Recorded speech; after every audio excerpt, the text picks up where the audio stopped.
located in the heart of Jerusalem, is its most important feature, the Old City. The Old City of Jerusalem is comprised of 4 different quarters: the Jewish quarter, the Muslim quarter, the Christian quarter, and the Armenian quarter.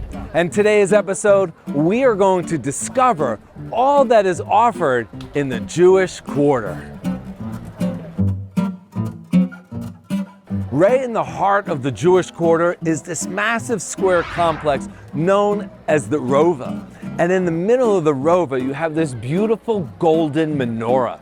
It was designed by an organization known as the Temple Institute. The Temple Institute creates vessels like this that can be used in the temple when it's rebuilt.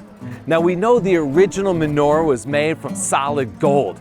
This is not solid gold, it's an alloy, but they did use 2.5 pounds of pure gold to create it, which is why it's a kosher vessel to be used in the temple that we'll see being rebuilt in our days. Please God.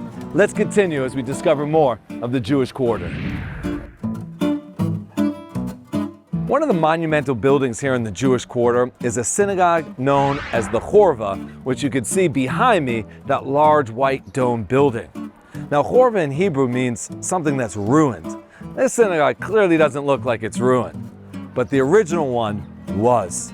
Unfortunately, in 1948, it was destroyed by the Jordanians and was only rebuilt in the early 21st century. Let's discover more of the Jewish quarter.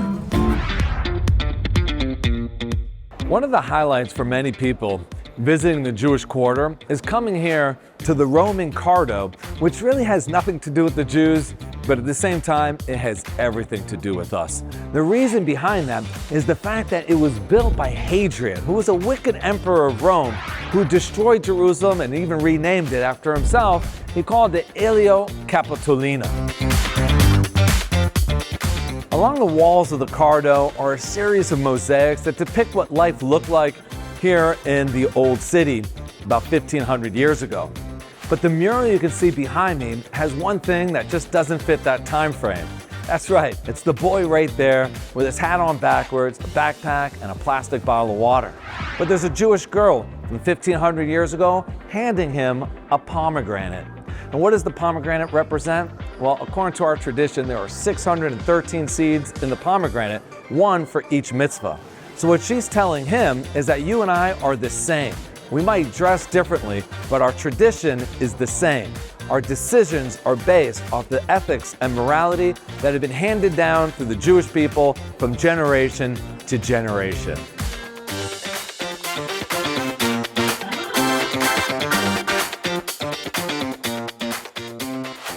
The Cardo, which was built as the heart of that Roman city, still remains the heart of the Jewish quarter.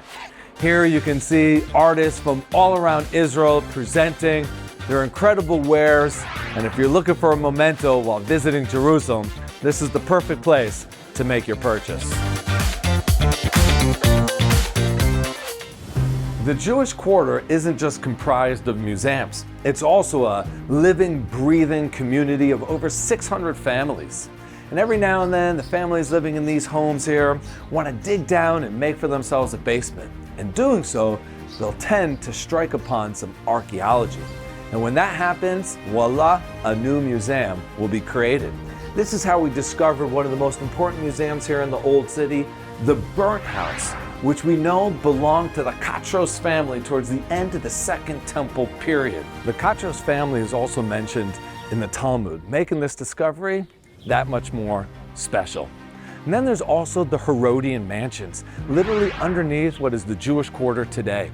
Some of the most magnificent structures from the Second Temple period with incredible mosaics and pillars that date back over 2,000 years ago.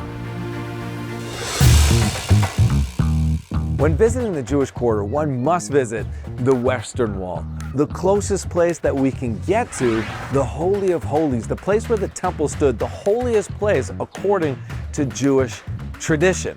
But we're going to save the Western Wall for another time. So thanks for tuning in, and the next time you visit the Old City, make sure to spend a day in the Jewish quarter.